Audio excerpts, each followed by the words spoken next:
Hello दोस्तों, मेरा नाम विनीत है। मैं मध्य प्रदेश के ग्वालियर शहर का रहने वाला हूँ। मेरे परिवार में मम्मी पापा, दो भाई, एक बहन है। मैं अभी 12वीं की परीक्षा पास करके घर से थोड़ी दूर पे डिग्री कॉलेज में एडमिशन लिया है। मैं रोज कॉलेज जाता हूँ और पढ़ने में बहुत अच्छा हूँ। मेरे कॉलेज में लड़के और लड़कियाँ दोनों पढ़ते हैं। एक दिन जैसे ही मैंने कॉलेज में एंट्री किया तो देखा एक नई लड़की एडमिशन लेने आई थी, जो देखने में बहुत ही खूबसूरत लग रही थी। मैं उसे देखा तो देखता ही रह गया। उसकी पूरी बॉडी को भगवान ने बड़ी फुर्सत से बनाया था। क्या खूबसूरत नयन थे, काले घुंघराले बाल थे। उसे देखकर मैं मन ही मन भगवान से विनती करने लगा कि भगवान वो मेरे ही क्लास में आए। लेकिन भगवान को कुछ और ही मंजूर था। जब मैं दूसरे दिन कॉलेज आया तो देखा कि सभी लड़के लड़कियां क्लास में आ गए हैं, लेकिन वो लड़की नहीं आई। मेरा मन बिल्कुल भी नहीं लग रहा था। जैसे तैसे करके मैंने लंच तक समय बिताया। जब लंच हुआ तो मैं क्लास से बाहर निकला तो देखा कि वो लड़की मेरे बगल वाली क्लास से बाहर निकली है। मैं देखकर मन ही मन बहुत खुश हुआ। आज वह टाइट ब्लू ड्रेस पहनी हुई थी। उसके शरीर के सारे उभार साफ साफ दिखाई दे रहे थे, जो कि उसकी सुंदरता में चार चांद लगा रहे थे। मैं उसे काफ़ी देर तक निहारता रहा। दोस्तों, अब लंच खत्म हो गया था।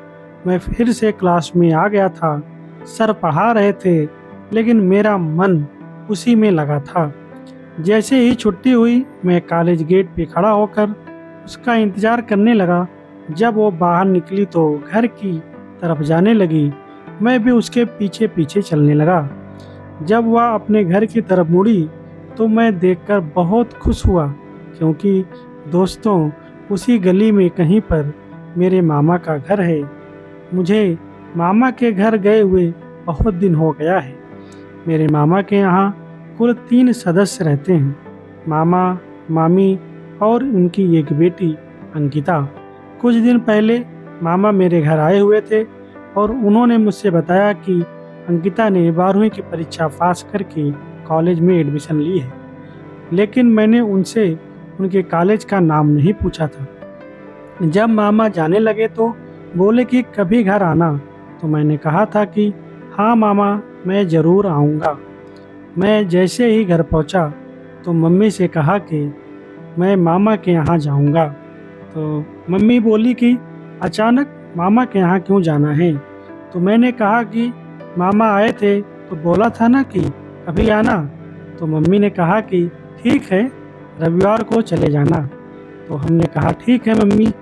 मैं अब दूसरे दिन कॉलेज गया तो वहाँ एक झलक पाने के लिए उसका इंतज़ार कर रहा था, लेकिन वो उस दिन कॉलेज नहीं आई थी। शाम को मेरे कॉलेज के पास दंगा हो गया था, जिससे वहाँ पे कर्फ्यू लग गया। मेरा कॉलेज 1 महीने के लिए बंद हो गया था। अब मैं घर पे ही था और उसी के बारे में पागलों की तरह सोचता रहता था। आज रविवार का दिन था तो मम्मी ने पूछा कि विनीत, मामा के यहाँ नहीं जाना है क्या। मैंने उदास मन से कहा जाना है, पर तैयार होकर मामा के घर पहुँचा तो मामा बड़े खुश हुए और मेरे घर के हाल चाल पूछने लगे। तभी मामी भी वहीं पे आ गई और कहने लगी, ऐसा लग रहा है कि विनीत, तुम अब हम लोगों को भूल गए हो, कभी आते ही नहीं हो। मैंने कहा नहीं मामी जी, ऐसी कोई बात नहीं है, बस अब कॉलेज खुल गया है तो टाइम ही नहीं मिलता है। मामी ने कहा अच्छा, बहाने बना ले। मैंने कहा नहीं मामी, ऐसा नहीं है। दोस्तों, मैं अब आपको अपनी मामी के बारे में थोड़ा बता देता हूँ। वैसे मेरी मामी भी बहुत हॉट दिखती हैं। उनके फूले हुए गुब्बारे और उठी हुई गाद देखकर कोई भी पागल हो जाए। तभी मामी ने अंकिता को आवाज़ लगाई, अंकिता नीचे आ जाओ, देखो कौन आया है। मामी की आवाज़ लगाने के कुछ देर ही बाद अंकिता नीचे आई। उसे देखकर तो मेरे होश ही उड़ गए। दोस्तों, वो वही लड़की थी जो मेरे कॉलेज में थी। दोस्तों, अब मैं आपको थोड़ा अंकिता के बारे में, उसकी सुंदरता के बारे में बता देता हूँ। उसने ब्लैक कलर का टॉप और ओपन गला वाला ब्लू जीन्स पहनी थी और उसके गुब्बारे छोटी ही उम्र में बहुत बड़े हो गए थे और वो देखने में काफ़ी सुंदर लग रही थी। पूरे मोहल्ले के लड़के उसके लिए पागल रहते थे। वैसे तो उसको बचपन में मैंने बहुत बार देखा था, पर जवानी में पहली बार देखकर उसके मदमस्त यौवन से नज़रें ही नहीं हट रही थी। वो बहुत ही काटा माल लग रही थी। ये सब सोच ही रहा था मैं मन ही मन, तभी उसकी आवाज़ आई, जी मम्मी। मम्मी बोली, अरे अंकिता देखो, विनीत आया है, तुम्हारी बुआ का लड़का है। अंकिता, ओह हाय विनीत, कैसे हो? मैं तो पहचान ही नहीं पाई तुम्हें। मैंने बोला, हाँ अंकिता, मैं भी तुम्हें पहचान नहीं पाया, कितनी बड़ी हो गई हो तुम। मैं अपने मन ही मन सोच रहा था कि तुमने अपने गुब्बारे कितनी बड़ी कर लिया है, या खुद ही मसल कर फुला ली हो या किसी से चुसवा कर फुलवाई है। तभी अंकिता की आवाज़ ने मुझे अपनी सोच से बाहर ला दिया था। कैसे हो विनीत, और आजकल क्या कर रहे हो? मैं ठीक हूँ और बीए कर रहा हूँ। तुम बताओ अपना, तुम क्या कर रही हो? अंकिता ने कहा, मैं तो अभी फर्स्ट ईयर में ही हूँ, 1 साल फेल भी हो गई थी। इतना कहकर वो हंसने लगी। मामी ने कहा, अब सिर्फ तुम दोनों बातें ही करते रहोगे या इसे खाना वाना भी खिलाओगी? अंकिता ने कहा, हाँ मम्मी, खाना खिलाएंगे। तो मैंने कहा, नहीं अभी कुछ नहीं, मैं घर से खाकर आया हूँ। मामी ने कहा, अरे ऐसे कैसे, यहाँ से तुम मोटी होकर जाओगे, देख लेना। फिर कुछ ही देर अचानक हम दोनों मजाक मस्ती करते रहे और एक कमरे में जाकर सो गया था। शाम को 5:30 बजे उठा तो देखा घर में कोई नहीं था। मैंने आवाज़ दी, मामी मामी मामी। अंकिता ने बोला, क्यों शोर मचा रहे हो? मम्मी बाहर गई हैं बाजार में। मैंने कहा, अरे यार प्यास लग रही है, 1 गिलास पानी मिलेगा क्या? अंकिता ने कहा, हाँ ज़रूर। उसने पानी दिया तो मैं पीकर उसके पास बैठ गया। तब मुझे टाइम मिला था अकेले में बात करने का। मैंने कहा, अंकिता तुम मेरे ही कॉलेज में हो, मैंने तुम्हें कॉलेज में पहली बार देखा था। लेकिन उसने कहा, मैंने भी आपको देखा था, आप मेरा पीछा करते थे। तभी मुझे एहसास हुआ कि उसे मेरे बारे में सब कुछ पता है। यही सही समय है, मैं उसे प्रपोज कर देता हूँ। लेकिन मैं सोच ही रहा था कि तभी उसने मुझसे पूछा, गेम खेलोगे क्या? मैंने कहा, कौन सा गेम खेलोगी? उसने कहा, जो तुम्हें पसंद हो। फिर मैंने कहा, आओ लूडो खेलते हैं। उसने कहा, ठीक है चलो लूडो खेलते हैं। मैंने अपने फ़ोन में लूडो चालू कर दिया था। अब हम दोनों लूडो खेलने लगे। वो मेरे सामने वाली सीट पर बैठी थी और ढीली टी शर्ट पहनी थी। जब जब वो झुकती तो उसके गुब्बारे के दर्शन हो जाते थे। ऐसे ही काफ़ी देर तक खेलते रहे और मैंने उसकी एक पक्की गोटी काट दी थी। उसने कहा, नहीं यार ये चीटिंग है। मैंने कहा, अच्छा हारने लगी तो चीटिंग है? इतना कहते ही वो मेरा फ़ोन छीनने लगी।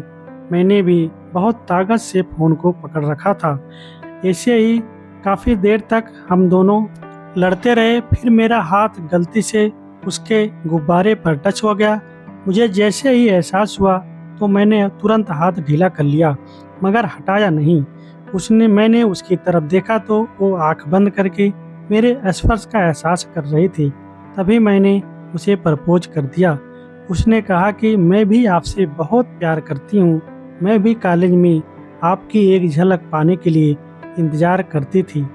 मैं मन ही मन बहुत खुश हुआ और खुशी से उसको अपने गले लगा लिया और किस करने लगा। वो मेरे साथ देने लगी तो मैंने भी अगले पल उसके गुब्बारे को तेज तेज दबाना शुरू कर दिया। उसके मुंह से कामुक सिसकारियां निकलने लगी, पर मैंने जैसे ही नीचे की तरफ हाथ बढ़ाया तो उसने रोक दिया। यार मम्मी आने वाली होंगी, बाद में करते हैं। मैंने कहा, बाद में कब?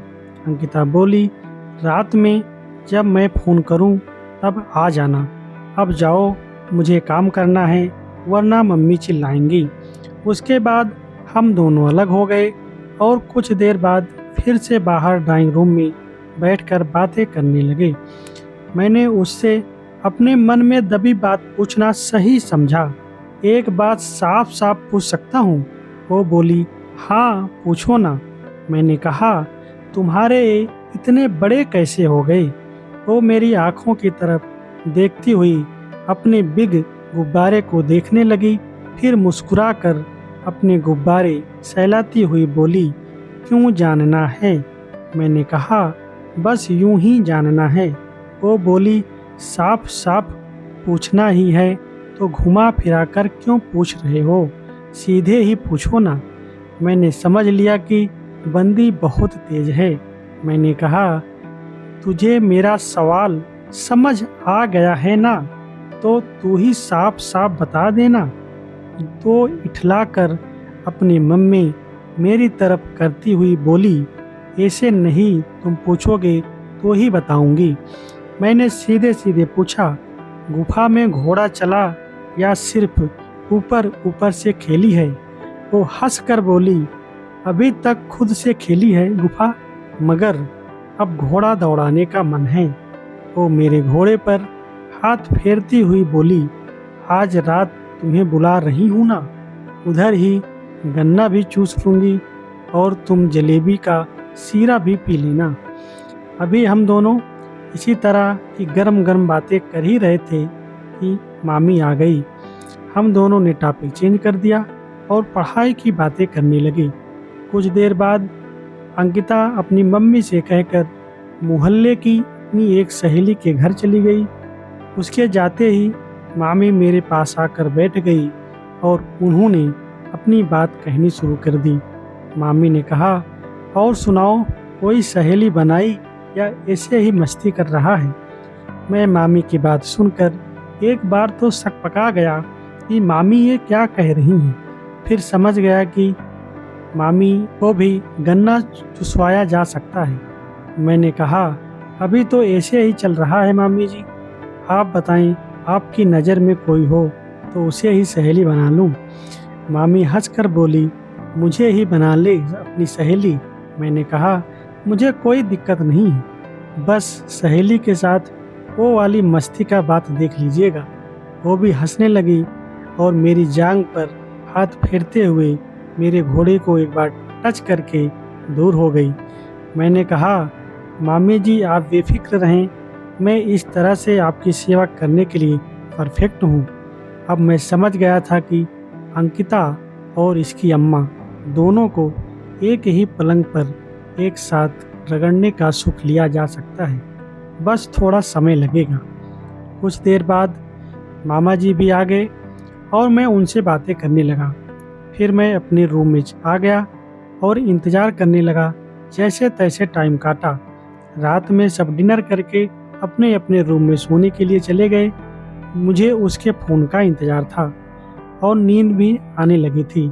रात में करीब 2:30 बजे उसका फ़ोन आया तो मैंने उठाया।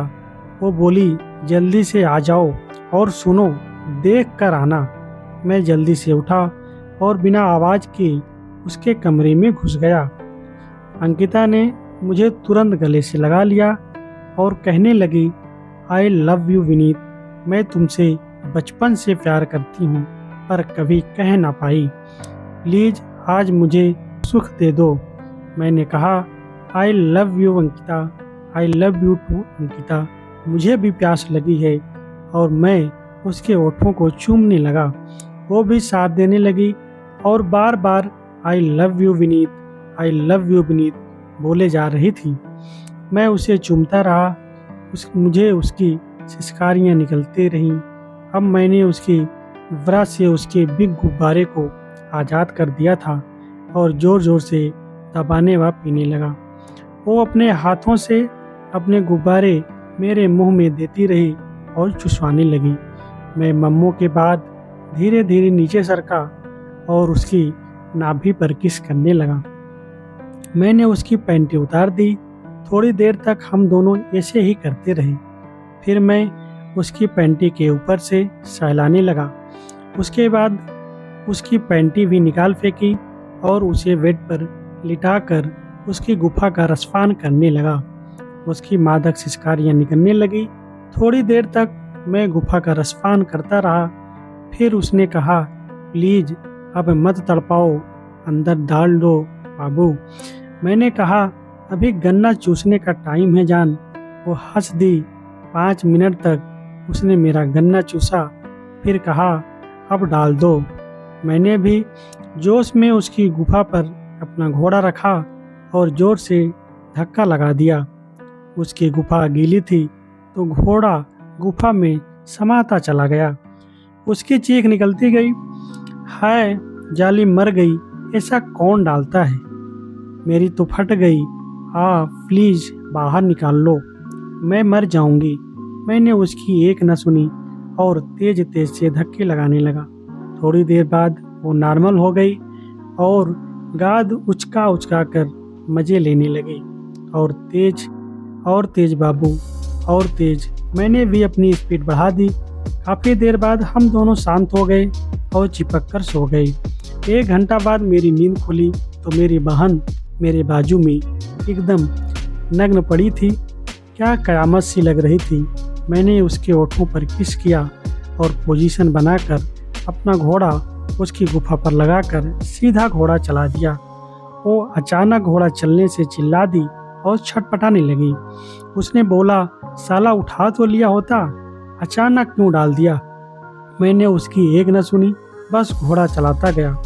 कुछ धक्कों बाद वो भी मज़ा लेने लगी और कुछ मिनट में हम दोनों शांत हो गए। उसके बाद तो समझो वो मेरे घोड़े की दीवानी सी हो गई थी। मैं जितने दिन वहाँ पर रुका था मेरे घोड़े की दीवानी सी हो गई थी। मैं जितने दिन उधर रुका मैंने उसे रोज़ 2 बार घोड़े का मजा दिया। तो दोस्तों, आशा करते हैं आपको जो मेरी ये कहानी है बहुत अच्छी लगी होगी। अगर ऐसी ही कहानियाँ और सुननी है तो आप मेरे चैनल को सब्सक्राइब कर सकते हैं, वीडियो को लाइक कर सकते हैं। बहुत बहुत धन्यवाद। Thanks for watching. Thank you. Share कीजिएगा जितना ज़्यादा से ज़्यादा हो सके। बहुत बहुत धन्यवाद आप सबका। Thank you.